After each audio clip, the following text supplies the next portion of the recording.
ನಾವು ಪ್ರಜಾಪ್ರಭುತ್ವ ವ್ಯವಸ್ಥೆಯಲ್ಲಿ ಗ್ರಾಮ ಪಂಚಾಯತಿಯಿಂದ ಪೀರಿಯಡ್ ಅಂತ ಬಾಶೆಟ್ಟಹಳ್ಳಿ ಪಟ್ಟಣ ಪಂಚಾಯತಿಗೆ ಸುಮಾರು 6 ವರ್ಷಗಳ ಕಾಲ ಅಧಿಕಾರವಿಲ್ಲದ ಜನಪ್ರತಿನಿಧಿಗಳಿಲ್ಲದೆ ಸೊರಗುತ್ತಿದ್ದ ಪಂಚಾಯತಿಗೆ ಇದೇ ತಿಂಗಳು ನಡೆಯುವ ಪ್ರಥಮ ಪಟ್ಟಣ ಪಂಚಾಯತಿ ಎಲೆಕ್ಷನ್ಗೆ ಕಾಲ ಕೂಡಿ ಬಂದಿದೆ.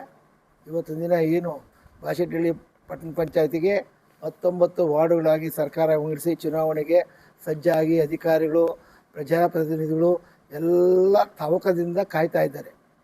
ಏನು ಈ ಬಾಶೆಟ್ಟಹಳ್ಳಿ ಪಟ್ಟಣ ಪಂಚಾಯತಿಗೆ ಇಂದಿನಿಂದ ಅನೇಕ ವರ್ಷಗಳಿಂದ ಜನತಾದಳದ ಧುರೀಣರು, ನಮ್ಮೂರಿನ ಹಿರಿಯರು, ಕೃಷ್ಣಪ್ಪನವರಿಂದ ಹಿಡಿದು ಮುನರಾಜಪ್ಪ ಅವರ ಸಮುದಾಯ, ಮಧು ಅವ್ರ ಗ್ರೂಪು ಅನೇಕ ಸಾರಿ ನಾವು ಕೇಳಿದಾಗ ಅವರು ಜನತಾದಳದಲ್ಲಿ ನಮಗೆ ಅವರಿಗೆ ಹೊಂದಾವಣಿಕೆ ಆಗಿಲ್ಲ ಸೀಟ್ ಹಂಚಿಕೆಯಲ್ಲಿ. ಆ ಒಂದು ಕೊನೆಯಲ್ಲಿ ನಾನು ನನ್ನ ಸ್ನೇಹಿತರಾದ ನಾರಾಯಣ ಸ್ವಾಮಿಯರು ಪದೇ ಪದೇ ಅವರಿಗೆ ಎಚ್ಚರವನ್ನು ಕೊಡ್ತಿದ್ವಿ. ನಿಮ್ಗೆ ತೊಂದರೆ ಆಗುತ್ತೆ ನೋಡಿ, ನಿಮ್ಮವರು BJP ದಳ NDA ಆಗ್ತಾಯಿಲ್ಲ, ನೀವೇನೋ ಮಾಡಿ ಮಾತಾಡಿ ಅಂತಿದ್ವಿ. ಆದರೆ ಅವರು ಯಾವುದಕ್ಕೂ ಹೈಕಮಾಂಡು, ಜನತಾದಳದ ಹೈಕಮಾಂಡು ತಲೆ ಕೆಡಿಸ್ಕೊಡೋದ್ರಿಂದ ಕೊನೆಗೆ ನಮ್ಮ ಮಾತಿಗೆ, ನಾರಾಯಣ ಸ್ವಾಮಿ ಮತ್ತು ನನ್ನ ಮಾತಿಗೆ ಅವರು ಬದ್ಧರಾಗಿ ನಮ್ಮ ಭಾರತೀಯ ಜನತಾ ಪಾರ್ಟಿಗೆ ಸೇರ್ಪಡೆ ಆದರು 1ನೇ ತಾರೀಕು. ತದನಂತರ ಅವರಿಗೆ ಆಧಾರದ ಸ್ವಾಗತವನ್ನು ನಮ್ಮ ತಾಲೂಕಿನ ಜನಪ್ರಿಯ ಯುವಕ ನಾಯಕರಂತ ಧೀರೇಜ್ ಮುನ್ರಾಜುವನ್ನು ಆತ್ಮೀಯವಾಗಿ BJP ಕುಟುಂಬಕ್ಕೆ ಸೇರ್ಪಡೆ ಆದರು. ಆವತ್ತಿನಿಂದ ಇವತ್ತು ಅಂದಿನಿಂದ ನಾವು NDA ಬಾಶೆಟ್ಟಹಳ್ಳಿ ಪಟ್ಟಣ ಪಂಚಾಯತಿಗೆ ಇಲ್ಲದಂತಾಯಿತು.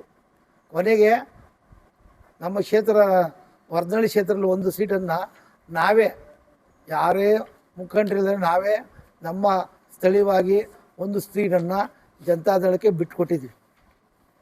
ಮತ್ತು ಇವತ್ತಿನ ದಿನ ಏನು ಅಬ್ಬರದಿಂದ ನಡೆದಿರುವ ಚುನಾವಣೆಯಲ್ಲಿ BJP ದೇಶದಲ್ಲಿ 30 ರಾಜ್ಯದಲ್ಲಿ 22 ರಾಜ್ಯಗಳು ಗೆದ್ದಿದ್ದೀವಿ.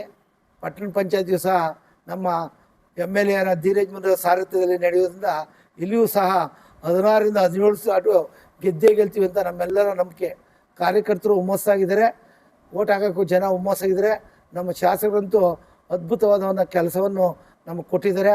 ಆ ಟಾಸ್ಕ್ನ ಗೆಲ್ಲಿಸಿ ಈ ಗೆಲುವನ್ನು ನಮ್ಮ ಶಾಸಕರಿಗೆ ಅರ್ಪಿಸಬೇಕು ಅಂತ ನಾವಂತೂ ಈ ಎಲ್ಲ ಏನು 18 ಜನ ಅಭ್ಯರ್ಥಿಗಳಿದ್ದಾರೆ ಅವರೆಲ್ಲ ಕಾತರವಾಗಿ ನಮ್ಮ MLA ಅವ್ರಿಗೆ ಮಾಲಾರ್ಪಣೆ ಮಾಡೋಕ್ಕೆ ನಾವು ಕಾಯ್ತಾ ಇದ್ದೀವಿ.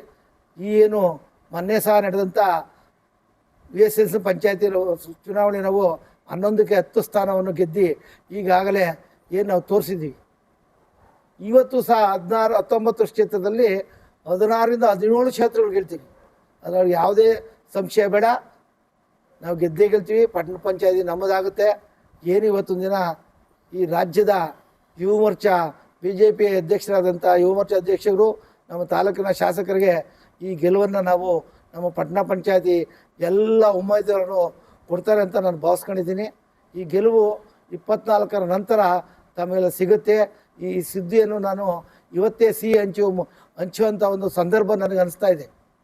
ಇವತ್ತೊಂದು ದಿನ ಏನು ಇಲ್ಲಿ ಕೆಲವು ಕ್ಷೇತ್ರಗಳಲ್ಲಿ ರಾಜ್ಯದಲ್ಲಿ ಕೇಂದ್ರದಲ್ಲಿ NDA ಅಂದ್ಕೊಂಡು ಏನು ಮಾಡ್ತಾಯಿದ್ರೆ, ನಮ್ಮ ಪಟ್ಟಣ ಪಂಚಾಯತಿಯಲ್ಲಿ JDS ಕಾಂಗ್ರೆಸ್ಸು ಹೊಂದಾಣಿಕೆ ಆಗ್ತಾಯಿದೆ. ಈ ಒಂದು ನಿಲುವು ಮುಂದಿನ ದಿನಗಳಲ್ಲಿ ದಳಕ್ಕೆ, ಜನತಾದಳಕ್ಕೆ ಭಾರಿ ಹೊಡೆತವನ್ನು ಕೊಡ್ತಿದೆ.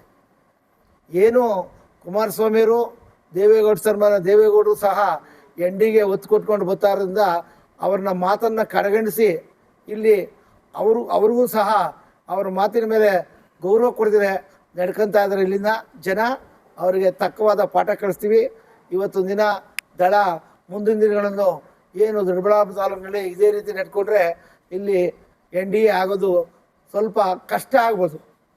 ಆದ್ದರಿಂದ ನಮ್ಮ ಶಾಸಕರಿಗೆ ಅನೇಕ ಧನ್ಯವಾದಗಳಿರಬೇಕು. ಸೀಟುಗಳಲ್ಲಿ ಇಲ್ಲೋ ಸ್ವಲ್ಪ ಅಸಮಾಧಾನ ಇದೆ, ಇಲ್ಲ ಅಂತ ಹೇಳಲ್ಲ. ಯಾವುದೇ ಒಂದು ರಾಷ್ಟ್ರೀಯ ಪಕ್ಷವಾದ ನಮ್ಮ BJP ಪಕ್ಷ ಹೆಚ್ಚಿನ ಜನಸಂಖ್ಯೆ ಇರೋದ್ರಿಂದ ಒತ್ತಡವೂ ಜಾಸ್ತಿ ಇರ್ತದೆ, ಆಕಾಂಕ್ಷಿಗಳು ಜಾಸ್ತಿ ಇರ್ತದೆ. ಅದರಿಂದ ಇಲ್ಲೋ ಅಸಮಾಧಾನದ ಬಗ್ಗೆ ಇದ್ದೇ ಇರ್ತಿದೆ. ಅದನ್ನು ಸರಿ ಮಾಡ್ಕೊಳ್ಳೋ ಶಕ್ತಿ ನಮ್ಮ ಶಾಸಕರಿಗಿದೆ. ಅವ್ರನ್ನೂ ಸಹ ನಮ್ಮ ಜೊತೆಯಲ್ಲೇ ತಗೊಂಡು ನಮ್ಮ ಕಾರ್ಯಕ್ರಮಕ್ಕೆ ಭಾಗವಹಿಸ್ಕೊಂಡು ಬಳಸ್ಕೊಂಡು ಏನು ಈ ಚುನಾವಣೆ ಮುಂಬರುವ 25ನೇ ತಾರೀಕು ನಡೆಯುವ ಚುನಾವಣೆಗೆ ನಮ್ಮೆಲ್ಲ ಅಭ್ಯರ್ಥಿಗಳನ್ನ ಹುರಿದುಂಬುವ ಕೆಲಸವನ್ನು ಮಾಡ್ತಾಯಿದ್ದಾರೆ MLAರು. ಅವರ ನೇತೃತ್ವದಲ್ಲಿ ನಮ್ಮ ಬಾಶೆಟ್ಟಿಹಳ್ಳಿ ಪಟ್ಟಣ ಪಂಚಾಯತಿ ಗೆಲುವು ಸಾಧ್ಯ ಅಂತ ಹೇಳ್ತಾ ಏನು ಇವತ್ತು ಸ್ಕೂಟ್ನಿ ಇತ್ತು. ಸ್ಕೂಟ್ನಿ ಒಳಗೆ ಎಲ್ಲ 18 ಅಭ್ಯರ್ಥಿಗಳ ನಾಮಪತ್ರ ಸರಿಯಾಗಿದೆ ಅಂತ ಚುನಾವಣಾ ಅಧಿಕಾರಿಗಳು ಈಗಾಗಲೇ ಘೋಷಿಸಿದೆ. 12ನೇ ತಾರೀಕು ಇನ್ನೂ ನಮ್ಮ ಏನು ಉಮೇದುವಾರು ಹಾಕಿದ್ದಾರೆ ಸ್ವತಂತ್ರವಾಗಿ ಬಿ ಫಾರಂ ಕೊಟ್ಟು ಅವರಿಗೆಲ್ಲ ಸಮಾಧಾನ ಮಾಡಿಕೊಂಡು ಸ್ವತಂತ್ರವಾಗಿ ಆಗಿರೋರಿಗೆ ಸಮಾಧಾನ ಪಡಿಸಿ ಏಕರೀತಿಯಲ್ಲಿ ನಾವು ಒಂದು ಚುನಾವಣೆಯನ್ನು ಎದುರಿಸ್ತೀವಿ ಅಂತ ಹೇಳ್ತಾ ಏನು ಇವತ್ತು ನಮಗೆ ನೀವೆಲ್ಲ ಮಾಧ್ಯಮ ಬಂಧುಗಳು, ಎಲೆಕ್ಟ್ರಾನಿಕ್ ಮೀಡಿಯಾ, ಪ್ರಿಂಟ್ ಮೀಡಿಯಾ ತಾವೆಲ್ಲರೂ ನಮಗೆ ಸಂಪೂರ್ಣವಾಗಿ ಸಹಕಾರ ಕೊಟ್ಕೊಂಬತ್ತಾ ಇದ್ದಾರೆ. ಮುಂದೆ ಸಹ ಇದೇ ರೀತಿಯ ಸಹಕಾರಗಳನ್ನು ಕೊಟ್ಟು ನಮಗೆ ಹೆಚ್ಚಿನ ರೀತಿಯ ಒಂದು ಆಗುವುಗಳ ಬಗ್ಗೆ ತಿಳಿಸ್ಬೇಕು ಅಂತ ನಾನು ಈ ಮೂಲಕ ಕೋರಿಕೊಳ್ತೇನೆ.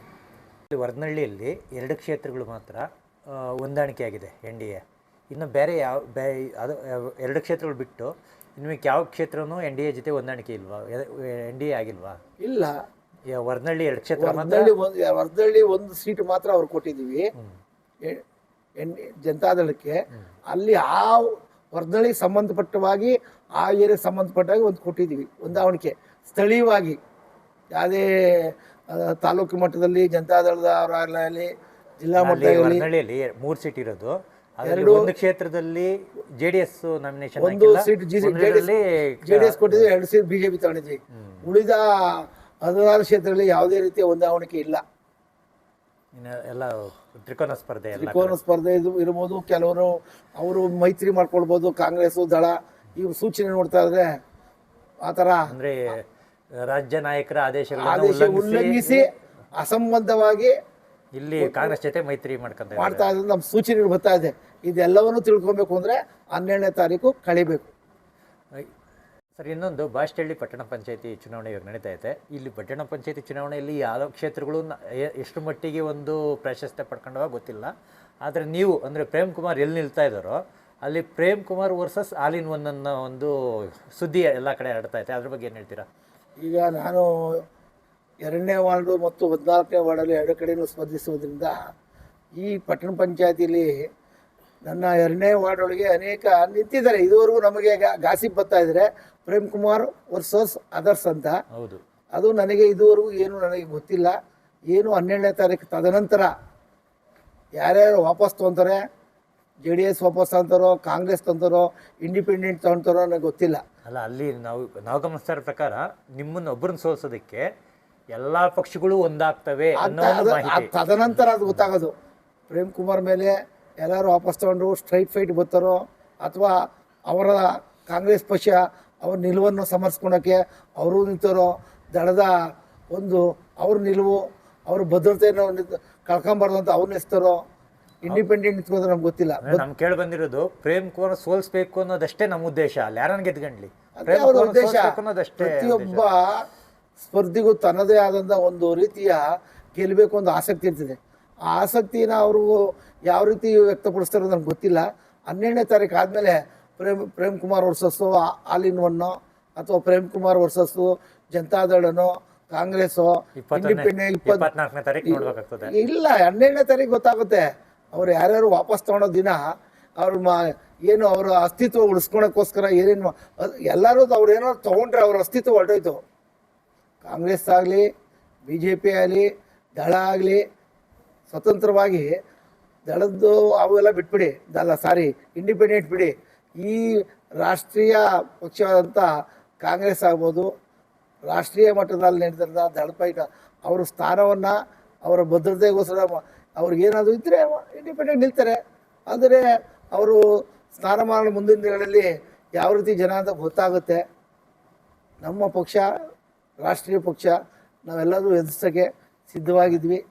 ಪ್ರಶ್ನೆ ಯಾಕೆ ಕೇಳಿದೆ ಅಂದರೆ, ದಾರಿಯಲ್ಲಿ ನಾವು ಪ್ರತಿನಿತ್ಯ ಓಡಾಡೋಂಥ ಇದರಲ್ಲಿ ಕೇಳಿ ಬರ್ತಾ ಇರೋದು ಒಂದೇ ಮಾತು, ಅದು ಪ್ರೇಮ್ ಕುಮಾರ್ ಮಾತ್ರ. ಪ್ರೇಮ್ ಕುಮಾರ್ ಸೋಲಿಸ್ಬೇಕು. ಈಗ ಯಾರೇ ಒಬ್ಬ ಜನಪ್ರತಿನಿಧಿಗಳಿಗೆ ಜಾಸ್ತಿ ಒಂದು ಒಡನಾಟ ಸಮಾಜದಲ್ಲಿ ಒಂದು ಪ್ರತಿಮೆಯನ್ನು ಗುರ್ಸ್ಕೊಳಕ್ಕೋಸ್ಕರ ಹೋರಾಟದ ಸಂದರ್ಭದಲ್ಲಿ ಇವೆಲ್ಲ ಕಾಮನ್ನು. ನಮ್ಮ ಶಾಸಕರು 32 ವರ್ಷಕ್ಕೆ ಶಾಸಕರಾಗೋದು. ರಾಜ್ಯದಲ್ಲಿ ಅತಿ ಚಿಕ್ಕ ವಯಸ್ಸು ಹೊಂದಿರ್ಬೋದು ನಮ್ಮ ಶಾಸಕರು. ಅದೇ ರೀತಿ ಅವರು ಕೊಟ್ಟಿದ್ದಾರೆ ಇಲ್ಲಿ.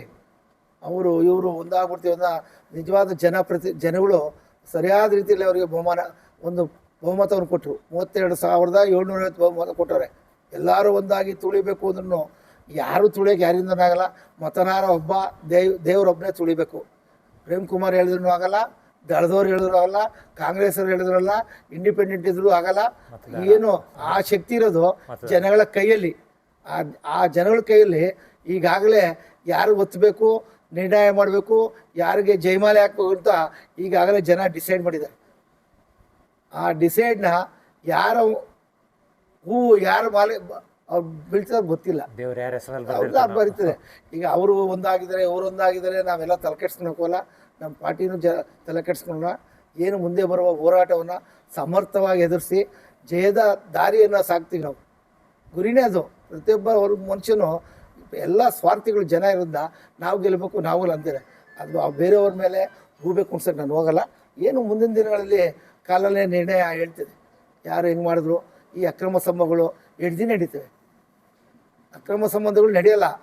ನಡೆದ್ರೂ ಜನಗಳು ಬೀದಿಗೆ ಬರಲೇಬೇಕು. ಒಳೊಳಗೆ ಮಾಡಿಬಿಟ್ರೆ ಅದಾಗಲ್ಲ. ಇದೇ ಒಂದು ತಾಲೂಕಿಗೆ ಮಾದರಿ ಆಗ್ತಿದೆ ಹೊತ್ತು. ಇದಾದರೆ ಮುಂಬರುವ ದಿನಗಳಲ್ಲಿ NDAಗೂ ತೊಂದರೆ ಆಗುತ್ತೆ. ಇಡೀ ದೇಶದಲ್ಲಿ ನಡೀತಿದೆ. ಮುಂಬರುವ ಏಪ್ರಿಲ್ ತಿಂಗಳಲ್ಲಿ ನಡೀತಿದೆ. ಅದರಿಂದ ನಾವು ದೇಶದಲ್ಲಿ ಇವತ್ತೆಲ್ಲ NDA ಇಂದ ಬಿಹಾರದಾಗೆ 243 ಸೀಟೊಳಗೆ 202 NDA ಬಂದಿದೆ. 137 ವರ್ಷ ಏನು ನಾವು ಸ್ವಾತಂತ್ರ್ಯ ಹೋರಾಟಗಾರರು ಸ್ವಾತಂತ್ರ್ಯ ಇತಿಹಾಸವನ್ನು ನಿರ್ಮಾಣ ಕಾಂಗ್ರೆಸ್ ಬಂದಿದ್ದು ಬರೀ 5 ಸೀಟು. ಅಂದರೆ ಇವಾಗ JDS ಕಾಂಗ್ರೆಸ್ ಅಕಸ್ಮಾತ್ ಬೆಂಬಲಿಸಿದೆ ಆದರೆ ದಿನಗಳಲ್ಲಿ ನಾವು ಸಹ ನಮ್ಮ MLA ಮೇಲೆ ಒತ್ತಡ ತರ್ತೀವಿ. ನಮ್ಗೆ NDA ಬೇಡ, ನಮ್ಮ ಪಂಚಾಯತ್ಗಳು ಹಿಂಗೆ ಮಾಡಿದ್ದಾರೆ ಅಂತ ನಾವು ಒತ್ತಡ ತರ್ತೀವಿ. ಒತ್ತಡ ತಂದೆ ತರ್ತೀವಿ MLA ಮೇಲೆ. ತಂದಾಗ ಜನತಾದಳದ ರಾಜ್ಯ ಮಟ್ಟದ ನಾಯಕರಿಗೂ ಕೇಂದ್ರ ಮಟ್ಟದ ನಾಯಕರು ಕಸಿವಿಸಿ ಆಗುತ್ತೆ. ಇವಾಗ ಕಾಂಗ್ರೆಸ್ ನಾಯಕರು ಮಾತಾಡ್ತಿದ್ರೆ ಅವ್ರು ಹೇಳ್ತಾ ಇರೋದು ದೊಡ್ಡಬಳ್ಳಾಪುರ TAPMC ಎಲೆಕ್ಷನ್ದನ್ನೇ ತೋರಿಸ್ತಾ ಇರ್ತಾರೆ ಎಲ್ಲದರಲ್ಲೂ. ಅದ್ರಲ್ಲಿ ಹಂಗೆ ಗೆದ್ವಿ ಅಂತಂತ. ಅಂದರೆ ಅವರು ಅದಕ್ಕೂ ಇದಕ್ಕೂ ಏನಾದರೂ ಅದು ಕೋಆಪರೇಟಿವ್ ಸೆಕ್ಟರು ಕೆಲವೇ ಜನ ರೈತರದ್ದು ಮತದಾರ ಇರ್ತಾರೆ. ಟೋಟಲ್ 5,600 ಮತದಾರ ಇತ್ತು. ಹಂಗಲ್ಲ ಇದು. ಅಲ್ಲಿ ಯಾರು TAPMC ಅಂದರೆ ಯಾರು ರೈತ ಜಮೀನು ಅಂತ ಅವ್ರದ್ದು ಓಟ್ ಇರ್ತಿದೆ. ಆ TAPMCಗೂ ಇದಕ್ಕೂ ಯಾವುದೇ ರೀತಿಯ ಸಂಬಂಧ ಇಲ್ಲ. ಅವ್ರು ಹೇಳೋಂಥ ಪ್ರಕಾರ ಇದನ್ನೆಲ್ಲ ಗೆದ್ಕೊಂಬಂದಿದ್ದೀವಿ, ಇದು ನಮಗೆ ಯಾವುದೇ ಒಂದು ರೀತಿಯಲ್ಲಿ ಸರ್ ನಾನು ಹೇಳ್ತಾ ಇಲ್ವಾ, ಅದು ಬರೀ ಇಡೀ ತಾಲೂಕುಗಳಿಗೆ 5,000 ಜನ ರೈತರು ಒಟ್ಟು. ಇಲ್ಲಿ ಆಗಿಲ್ಲ. ಯಾವರಿಂದ ಮಾನದಂಡನೂ ಇಲ್ಲ. ಇಂಥವ್ರದೇ ಓಟ್ ಇರಬೇಕು, ಇಂಥವ್ರದೇ ಓಟ್ ಇರಬೇಕು ಅಂತ ಅದೇ ಭಾರ, ಅದೇ ಒಂಥರ ರಾಜಕೀಯ, ಇದೇ ಒಂಥರ ರಾಜಕೀಯ, ಅದೇ ಒಂದು ಮತದಾನ ವ್ಯವಸ್ಥೆನೇ ಬೇರೆ. ಅಲ್ಲಿ ಇದು ಕ್ಲಬ್ಬು ಇಲ್ಲ. ಅಲ್ಲಿ 5 ಸೀಟು 5 ಓಟು 6 ಓಟ್ ಹಾಕೋ ಒಂದು 8 ಓಟ್ ಹಾಕೋ ಒಂದು ಪರಿಸ್ಥಿತಿ ಇಲ್ಲಿ. ಇವತ್ತಿನ ರಾಷ್ಟ್ರೀಯ ಚಿಹ್ನೆಯಲ್ಲಿ ಬಂದಿರೋದ್ರಿಂದ ಒಬ್ಬರು ಒಂದೇ ಓಟು. ಹೌದು. ಅದರಿಂದ ನಮ್ಗೆ ಯಾವುದೇ ರೀತಿಯ BJPಗೆ ಸಮಸ್ಯೆ ಆಗಲ್ಲ. ಏನು ನಮ್ಮ ತಾಲೂಕಿನ MLA ಅವರು ಧೀರಜ್ ಮುನ್ರಾಜ್ ಅವರು ಅವರ ಅಣತಿಯಂತೆ ನಾವು ನಡ್ಕೊಂಡು ಪಟ್ಟಣ ಪಂಚಾಯಿತಿ ನೀವು ಗೆದ್ದೆ 100% ನಮ್ಮ ಶಾಸಕರ ನೇತೃತ್ವದಲ್ಲಿ ನಾವು 100% ಪಟ್ಟಣ ಪಂಚಾಯತಿ ಹಿಡಿದೇ ಇರ್ತೀವಿ ಅಂತ ನಮಗೆ ಆಶ್ವಾಸನೆ ಇದೆ. ದೇವರ ಕೃಪೆನೂ ಇದೆ. ಮೊದಲನೇ ಪಟ್ಟಣ ಪಂಚಾಯಿತಿ 100% BJP ಹಿಡಿದೇ ಇರ್ತೀವಿ. ನಮ್ಮ ದೇವ್ರ ಕೃಪೆ ಇದೆ, MLA ಅವರ ಆಶೀರ್ವಾದ ಇದೆ. ಎಲ್ಲದಕ್ಕಿಂತ ಮಿಗಿಲಾಗಿ ಜನರ ಆಶೀರ್ವಾದ ನಮ್ಮ ಮೇಲೆ ಇದೆ.